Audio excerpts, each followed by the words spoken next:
Tema renungan firman Tuhan untuk renungan hari ini adalah sombong secara rohani karena tidak mengenal Tuhan. Ayat Alkitab yang kita baca hari ini adalah dari 3 Yohanes 1 ayat 9 sampai ayat 12 yang berbunyi, "Aku telah menulis sedikit kepada jemaat, tetapi Diotrefes, yang ingin menjadi orang terkemuka di antara mereka, tidak mau mengakui kami.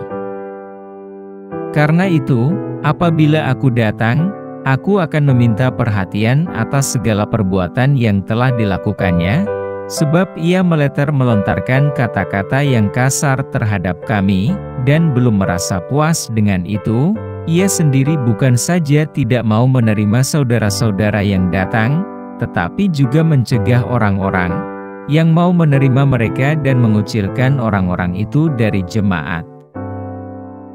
Saudaraku yang kekasih, janganlah meniru yang jahat, melainkan yang baik. Barang siapa berbuat baik, ia berasal dari Allah, tetapi barang siapa berbuat jahat, ia tidak pernah melihat Allah." Tentang Demetrius semua orang memberi kesaksian yang baik, malah kebenaran sendiri memberi kesaksian yang demikian. Dan kami juga memberi kesaksian yang baik tentang dia, dan engkau tahu bahwa kesaksian kami adalah benar.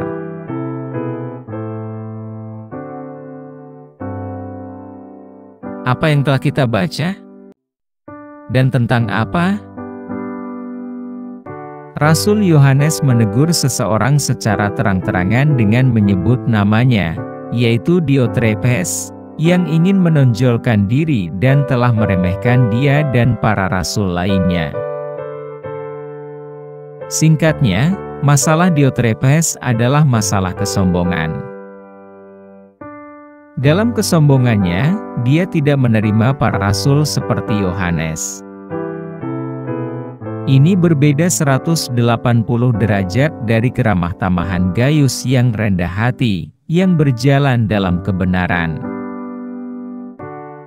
Diotrefes tidak hanya meremehkan Yohanes dan para rasul lainnya, tetapi dia juga menentang mereka. Gosip jahatnya tentang para rasul menunjukkan pria seperti apa dia sebenarnya. Diotrefes tidak hanya menggunakan pengaruhnya untuk melarang orang lain menunjukkan keramah tamahan kepada Yohanes atau rekan-rekannya. Ia bahkan berusaha mengucilkan orang-orang yang berusaha menunjukkan keramah tamahan tersebut dari persekutuan jemaat. Jadi, di sini Yohanes memberikan 2 contoh yang jelas. Satu yang baik yaitu Gaius, dan satu yang buruk yaitu Diotrefes. Dan Yohanes menasihati jemaat yang hidup dalam kebenaran untuk mengikuti yang baik. Karena kita melayani Tuhan yang baik dan mereka yang baik, karena mereka yang mengikuti Dia juga akan berbuat baik. Selain menyebut Gaius sebagai contoh yang baik, dan Diotrefes sebagai contoh yang buruk, Yohanes juga merekomendasikan seorang pria bernama Demetrius. Diduga bahwa Demetriuslah yang membawa surat ini dari Yohanes kepada Gaius, dan kepada jemaat yang disebutkan dalam surat Yohanes sebagai ibu dan anak-anaknya, untuk memberitahu mereka bahwa Demetrius layak menerima keramahan Kristen. Demetrius memiliki kesaksian yang baik dari semua, dan dari kebenaran itu sendiri, dan Demetrius begitu setia pada kebenaran, bahkan kebenaran menjadi saksi atas namanya.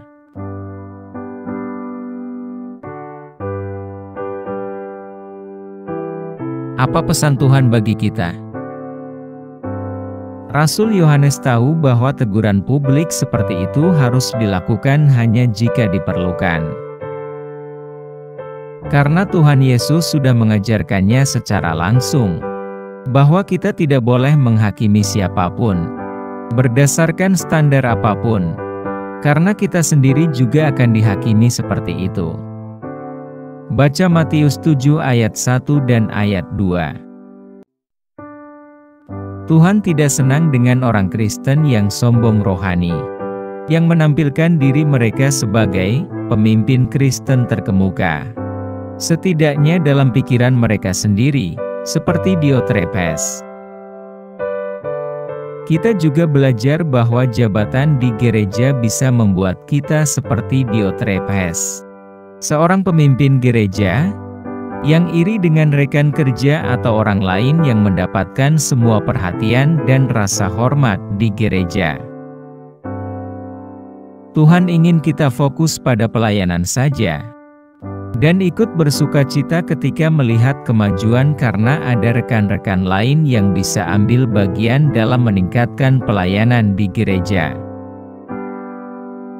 Kita harus selalu mengingat dan menyadari bahwa kesombongan dalam diri kita akan dapat membawa kita pada kehancuran. Kesombongan ini adalah salah satu dosa terbesar, sama seperti setan ingin menjadi seperti yang maha tinggi, dan akibatnya, setan dilemparkan ke neraka oleh Tuhan. Baca Yesaya 14 ayat 14 dan ayat 15. Kesombongan ini adalah kebalikan dari sifat Kristus, yang hakikatnya adalah Tuhan, yang tidak menganggap kesetaraan dengan Allah sebagai sesuatu yang harus dipertahankan, tetapi menjadikan dirinya bukan apa-apa, dan mau mengambil sifat seorang hamba. Tuhan mengingatkan kita bahwa orang yang sombong seperti Diotrephes, seperti gelembung yang kosong dan tidak berguna. Tuhan tidak ingin siapapun di gereja mengambil otoritas yang tidak masuk akal dan merusak jemaat dengan menentang hamba Tuhan yang dipakai Tuhan, dan mengucilkan mereka yang bersimpati dengan hamba Tuhan yang dipakai Tuhan. Di sisi lain, kita juga tidak boleh mengucilkan orang-orang yang ingin menonjol di gereja seperti Diotrephes, meskipun sebagai anak-anak Tuhan kita memiliki otoritas untuk melakukannya. Sebaliknya, kita hanya membicarakannya secara terbuka, karena yakin bahwa orang Kristen yang cerdas akan menghindari Diotrephes masa kini.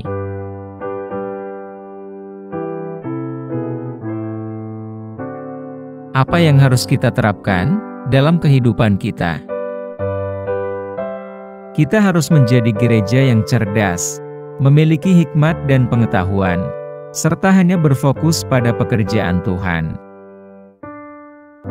Kita tidak boleh terpengaruh oleh popularitas orang lain, selama kita dapat bersama-sama memperluas kerajaan Allah di bumi ini, khususnya di gereja kita.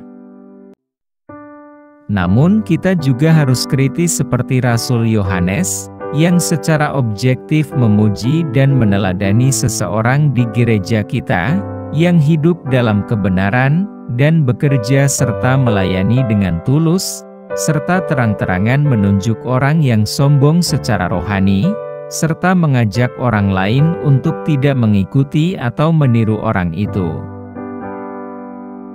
Kita tidak boleh sombong, apalagi sombong rohani, yang merasa lebih rohani dari orang lain. Kita harus merendahkan diri kita di hadapan orang lain. Bukankah Tuhan Yesus sendiri berkata dalam Lukas 14 ayat 11, "Sebab barang siapa meninggikan diri, ia akan direndahkan, dan barang siapa merendahkan diri, ia akan ditinggikan."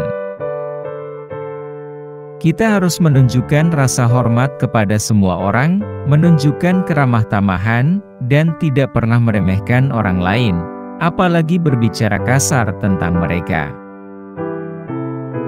Kita harus menunjukkan kasih karunia Allah, kasih Kristus, dan persekutuan Roh Kudus kepada siapapun yang berinteraksi dengan kita.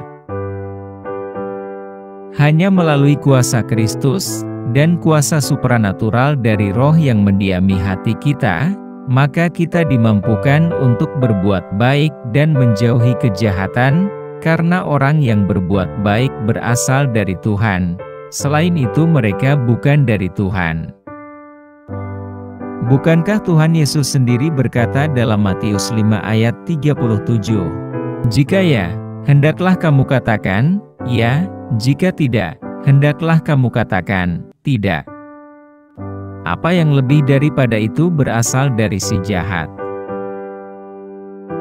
Semoga kita, yang telah berpindah dari kematian ke kehidupan, mengasihi orang lain seperti Kristus mengasihi kita, dan meneladani kasih karunia Allah dalam hidup kita, mengetahui bahwa mereka yang berbuat baik berasal dari Allah, sedangkan orang berbuat jahat, hanya karena mereka tidak dapat melihat dan mengenal Allah. Orang menjadi sombong secara rohani, karena tidak mengenal Tuhan.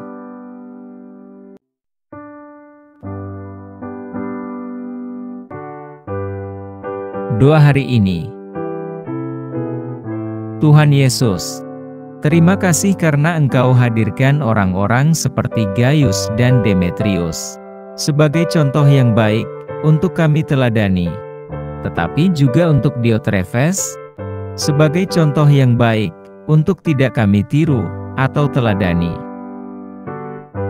Kami berdoa agar kami dimampukan untuk mengikuti jejak orang-orang seperti Gaius dan Demetrius, yang hanya melakukan hal-hal yang benar di mata Tuhan. Tolong kami untuk selalu mewaspadai hati kami yang cenderung mudah iri hati dan sombong rohani, agar kami dimampukan untuk berjalan dalam ketulusan dan kebenaran yang dipimpin oleh Roh Allah. Bantu kami untuk menghindari kejahatan, dan jauhkan kami dari pengaruh praktik dunia yang tidak saleh. Kami berdoa agar kami dapat mencerminkan keindahan dan kebaikan Tuhan dan Juru Selamat kami Yesus Kristus, sehingga namanya dapat dimuliakan melalui hidup kami. Dalam nama Tuhan Yesus, kami telah berdoa. Amin. Kiranya Tuhan menguatkan kita, dan kasih karunia Tuhan Yesus menyertai kita.